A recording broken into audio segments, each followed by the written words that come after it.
Tervist! Minu nimi on Marek Tihhonov ja see on minu kui personaaltreeneri YouTube'i kanali esimene video.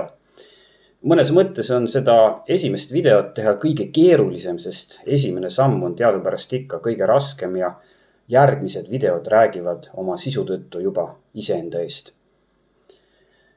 Samas sissejuhatus võiks ju nagu olla, sest muidu ma justkui kirjutaksin kirjandit ja üritaksin kohe esimeses lõigus vastata küsimusele, kas väide tee tööd, siis tuleb ka armastus ikka vastab tõele.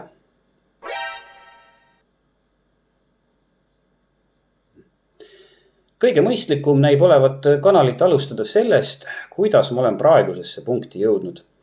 Ma olen spordiga olnud sina peal juba alates väga varajasest noorusest.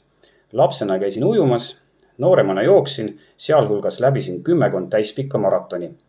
Lisaks olen ma juba 15 aastat olnud rühmatreeningute treener. Alguses andsin aeroobikat, ent viimased 10+ aastat olen olnud sumbatreener.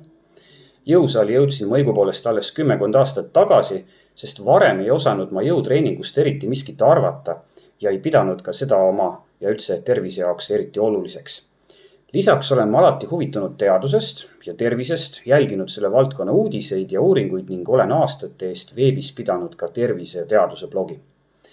Tänaseks päevaks olen ma paberitega jõusaalitreener ja aitan inimestel saavutada paremat füüsilist vormi, olla tervem ja tugevam ning liikuda ka muidu parema mina suunas.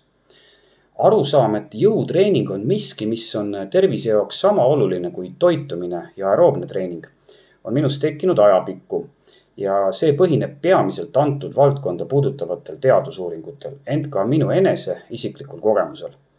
Täna ma olen veendunud, et vähemalt alates 30. eluaastast on jõutreening ehk siis treenimine erinevate raskuste ja masinatega jõusaalis, ent ka näiteks oma keha raskusega tehtavad harjutused aeroobsest treeningust ja toitumisest isegi olulisemad.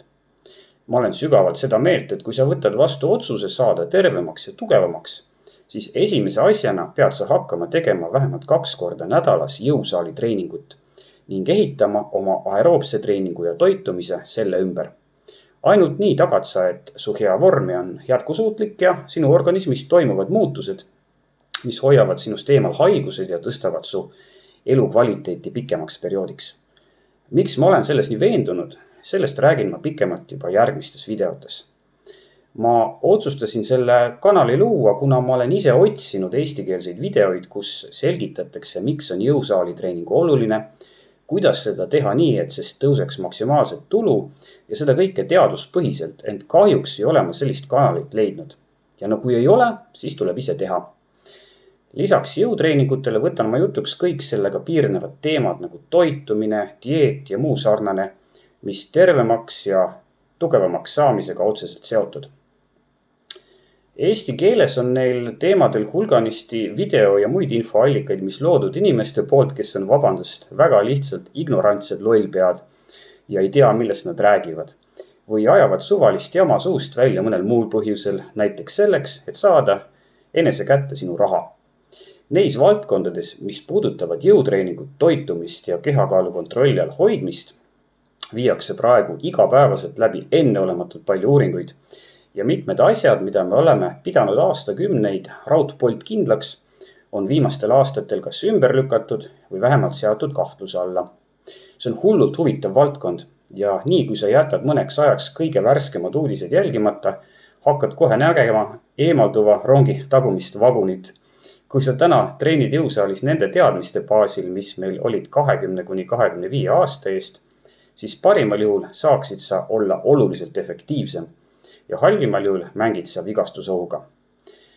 Nagu ikka, ei anna kõik see, mis on seotud elava, areneva teadusega, lõplikku vastust. Ma saan sinuni tuua ainult selle, mida me täna teame, ent paari aasta pärast võivad uued uuringud meie praegused teadmised, kui mitte ümber lükata, siis neid vähemalt oluliselt täiendada. Teaduse puhul ei ole lõplikke vastuseid olemas, sest need võivad uute teadmiste tulles muutuda. Kui sa vaatad peeglisse ja näed, et sa oled paks, siis ütlen mina, et sellele ei ole kiiret lahendust ega otseteed. Pead käima regulaarselt jõusaalis ja jälgima oma toitumist ning siis tulevad edusammud kindlasti, ent need võtavad aega. See ei ole sprint, see on elukestev maraton. Kui tahad kiiremini, siis No ma ei tea, mine mõne nõia või muidu soolapuhuja juurde. Kui ta soovitab sul kõigi probleemide lahendamiseks pista enesele rästik p***se või toituda 4 kuud ainult oma kusest ja need nõuanded tunduvad sulle mõistlikud, siis lase aga minna, sest looduslik valik on harva juhuslik. Kindlasti lahendavad need soovitused tõepoolest kõik su probleemid. Jõusaalis näeme!